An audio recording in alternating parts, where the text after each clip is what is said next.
Hello అందరికీ welcome to our channel. నేను నా ఆలోచనలో ఇవాళ వీడియోలో మనం పన్నీర్ కర్రీని ఎలా ప్రిపేర్ చేసుకోవాలో చూద్దాము. దానికి కావాల్సిన ఇంగ్రీడియంట్స్ అన్నీ కూడా మనం ముందుగా రెడీ చేసి పెట్టుకున్నామంటే ఈ కర్రీని ప్రిపేర్ చేసుకోవడం అంటే చాలా ఈజీ అండి. ఇది పిల్లల లంచ్ బాక్స్లో కానీ, బిర్యానీ ప్లెయిన్ రైస్లో కానీ, బగారా అన్నంలోకి లేదా చపాతీల్లో కూడా చాలా టేస్టీగా ఉంటుంది. ఇది చేసి పెట్టామంటే పిల్లలు మాత్రం చాలా హ్యాపీగా, చాలా ఖుషిగా మన పెట్టిన లంచ్ బాక్స్లన్నీ కూడా ఖాళీ చేసి తీసుకొస్తారండి. కర్రీ కోసం అనేసి నేనైతే ఇక్కడ 250 గ్రామ్స్ వరకు పన్నీర్ తీసుకుంటున్నానండి. దానికి కావాల్సిన ఇంగ్రీడియంట్స్ అయితే ముందుగా చూసుకుందాము. 250 గ్రామ్స్ పన్నీర్ తీసుకున్నాను, చూస్తున్నారు కదా. దీన్ని మనం చిన్న చిన్న ముక్కలుగా కట్ చేసుకొని పక్కన పెట్టేసుకోండి. చూసారు కదా, నేనైతే చిన్నగా కట్ చేశానండి. ఎందుకంటే ఇది మసాలా అంతా కూడా దానికి పట్టేసి బాగా టేస్టీగా ఉంటుంది. దానికోసం అనేసి మనం కొంచెం ఫ్రై చేసుకుందాము. మనకి మన ఇష్టం అండి, బటర్ కానీ లేదా నార్మల్ ఆయిల్ కానీ లేదా నెయ్యి కానీ వేసుకోవచ్చు టేస్ట్కి తగ్గట్టు. నేనైతే కొంచెం నెయ్యి వేసాను. వేసి స్ప్రెడ్ చేసేసి ఇప్పుడు పన్నీర్ ముక్కల్ని దాంట్లోకి ట్రాన్స్ఫర్ చేసుకున్నాను. చూసారు కదా, ఇవి మాడకుండా తక్కువ ఫ్లేమ్ తోటి కొంచెం గట్టిగా కాకుండా మీడియంగా ఫ్రై చేసుకోండి. కొంచెం సాల్ట్ యాడ్ చేసుకోండి అండి, టేస్ట్ వస్తుంది. మరి చప్పగా లేకుండా ముక్కలు నార్మల్ టేస్ట్లో ఉంటాయి. దాని గురించి అనేసి చూసారు కదా, ఇలా లైట్గా కలర్ వచ్చే వరకు వేయించుకొని పక్కన పెట్టేసుకోండి. నెక్స్ట్ అయితే అదే ఆయిల్లో కొన్ని మసాలాలు అయితే తీసుకుంటున్నాను. నేనైతే ఒక ఇలాచి, కొంచెం దాల్చిన చెక్క, 2-3 లవంగాలు, కొంచెం సాజీర అయితే తీసుకున్నానండి. ఇవి ఆయిల్లో వేసేసి కొంచెం చిటపటలాడాక మనం ఆనియన్స్ అయితే ఫ్రై చేసుకుందాం. వీటిల్లో వేసేసి చిన్న ముక్కలుగా కట్ చేసి పెట్టుకున్న ఆనియన్స్ అయితే వేసుకున్నామండి. ఆనియన్స్ మామూలుగా ఇంత ముక్కలు వేసామంటే అది పన్నీర్ టేస్ట్ని పోగొడుతుంది. ఎందుకంటే ఇవి మనకి నోట్లో ఇవి తగులుతుంటాయి కదా, అందుకని పన్నీర్ టేస్ట్ తెలియదు. దాని గురించి అనేసి ఇవి దూరగా వేయించుకొని వీటిని కూడా మిక్సీ పట్టేసుకొని లాస్ట్లో కలిపేసుకుందాము. ఇవైతే ప్రస్తుతానికి సైడ్ పెట్టేసుకుందాం ఒక ప్లేట్లో తీసుకొని.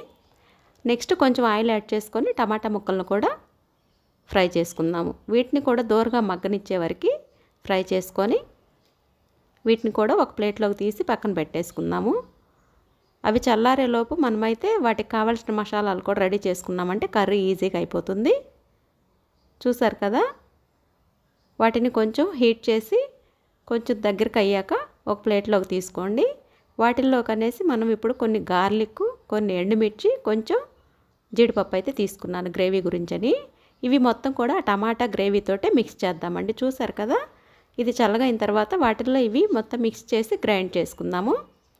ఈ మిక్సీ జార్లోకి తీసుకొని మొత్తం కూడా ఫైన్ గ్రైండ్ చేసేసి టమాటా గ్రేవీని అయితే తయారు చేసుకుందాం.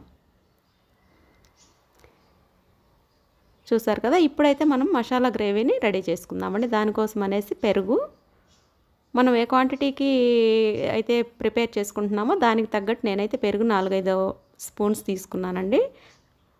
4-5 టేబుల్ స్పూన్లు పెరుగు తీసుకొని దాంట్లోకి కొంచెం రుచికి తగ్గట్టు సాల్టు, నెక్స్ట్ అయితే కొంచెం కారము, నెక్స్ట్ కొంచెం పసుపు, తర్వాత కొంచెం గరం మసాలా ఒక 1/2 టేబుల్ స్పూన్ వరకు, ధనియాల పొడి 1/2 టేబుల్ స్పూన్, కొంచెం అంత జీలకర్ర కచ్చపచ్చగా దంచుకొని వేసానండి. చూస్తున్నారు కదా, ఈ మొత్తం యాడ్ చేసుకొని దాన్ని మొత్తం ఫైన్గా కలిపేసుకొని పక్కన పెట్టేసుకుందాము. ఈ మసాలా గ్రేవీని పక్కనైతే కలుపుకొని నీట్గా మొత్తం ప్రిపేర్ చేసి పక్కన పెట్టేసుకుందాము. నెక్స్ట్ అయితే కడాయిలో ఆయిల్ తీసుకొని అండి, నేనైతే పచ్చిమిర్చి సన్నగా కట్ చేసి పచ్చిమిర్చి 2 వేసాను. కొంచెం సాజీర వేసుకున్నానండి. హోల్ గరం మసాలా దినుసులు కూడా వేసుకోవచ్చు, ఎందుకంటే ఆల్రెడీ మసాలాలో కలిపాము ప్లస్ గ్రేవీలో వేసుకున్నాం కాబట్టి నేనైతే అవే వేసాను. నెక్స్ట్ అల్లం వెల్లుల్లి పేస్ట్ వేసుకున్నాను కొంచెం. తర్వాత మనం ముందుగా దూరగా వేయించుకున్న ఆనియన్స్ పేస్ట్ చేసి పెట్టుకున్నాం కదండి, అది కూడా దీంట్లో యాడ్ చేసుకొని ఆ పచ్చివాసన పోయే వరకు మనం ఫ్రై చేసుకుందాము. ఇలా కొంచెం కలుపుకుంటూ ఉన్నామంటే అది ఫ్రై అయిపోతుంది. ఆ నెక్స్ట్ దానిలోకి మనం నెక్స్ట్ కలిపి పెట్టుకున్న టమాటాలు, జీడిపప్పు, ఎండుమిర్చి, వెల్లుల్లి రెబ్బలు ఉన్నాయి కదా, అవి మొత్తం కూడా గ్రైండ్ చేసుకొని పేస్ట్ చేసుకున్నాం కదా, అది కూడా దీంట్లో యాడ్ చేసాము. ఇలా యాడ్ చేసుకొని ఆయిల్ పైకి వచ్చే వరకు కుక్ చేసుకోండి. చూసారు కదా,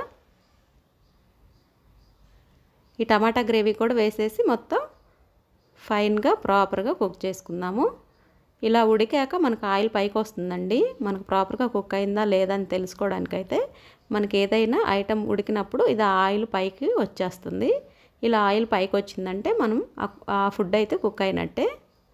ఇప్పుడు దీంట్లోకి మనం వేయించి పక్కన పెట్టుకున్నాం కదా, దోరగా కొంచెం వేడి చేసేసి ఫ్రై చేసుకొని పక్కన పెట్టుకున్న పన్నీర్ ముక్కల్ని ఫైనల్గా ఈ గ్రేవీలో కలిపేసుకుందాము.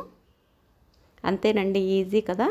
కావాల్సిన ఇంగ్రీడియంట్స్ అన్నీ ముందుగా రెడీ చేసుకున్నామంటే కర్రీ అయితే 5 మినిట్స్ 10 మినిట్స్లో అయిపోతుందండి. చూసారు కదా, ఇది మొత్తం కూడా బాగా కలిసేలాగా కలుపుకోండి. ముక్కలు విరిగిపోకుండా మెల్లగా కలిపేసుకున్నారంటే ఈ గ్రేవీ మొత్తం కూడా ఆ పన్నీర్ ముక్కలకి మొత్తానికి అబ్జర్వ్ చేసుకొని చాలా అంటే చాలా టేస్టీగా వస్తాయండి. చూసారు కదా, పన్నీర్ కర్రీ అయితే రెడీ అయిపోతుంది. కాసేపు మూత పెట్టుకున్నా పర్లేదు, లేదంటే ఇలా కలుపుకున్నా పర్లేదండి. చూసారు కదా, అయిపోయింది. పైనుంచి కొత్తిమీర గార్నిష్ చేసేసాను. పన్నీర్ కర్రీ రెడీ అయిందండి. ఇది ఒక బౌల్లోకి ట్రాన్స్ఫర్ చేసుకుందాము. ఇలా పిల్లలకి పన్నీర్ కర్రీ చేసిన రోజైతే చాలా అంటే చాలా హ్యాపీగా ఉంటుందండి. వాళ్ళ ఆనందాన్ని మనం కూడా షేర్ చేసుకోవచ్చు. వీడియో కనుక మీకు నచ్చినట్లయితే లైక్ చేయండి, మీ ఫ్రెండ్స్ షేర్ చేయండి, అట్లానే సబ్స్క్రైబ్ చేసుకోవడం మర్చిపోవద్దండి. బెల్ ఐకాన్ కూడా క్లిక్ చేయండి. నేను పెట్టే ప్రతి వీడియో కూడా నోటిఫికేషన్ ద్వారా వస్తుంది. ఇలాంటి మరిన్ని రెసిపీస్ కోసం మన ఛానల్ని అయితే సబ్స్క్రైబ్ చేసుకోవడం మర్చిపోవద్దు.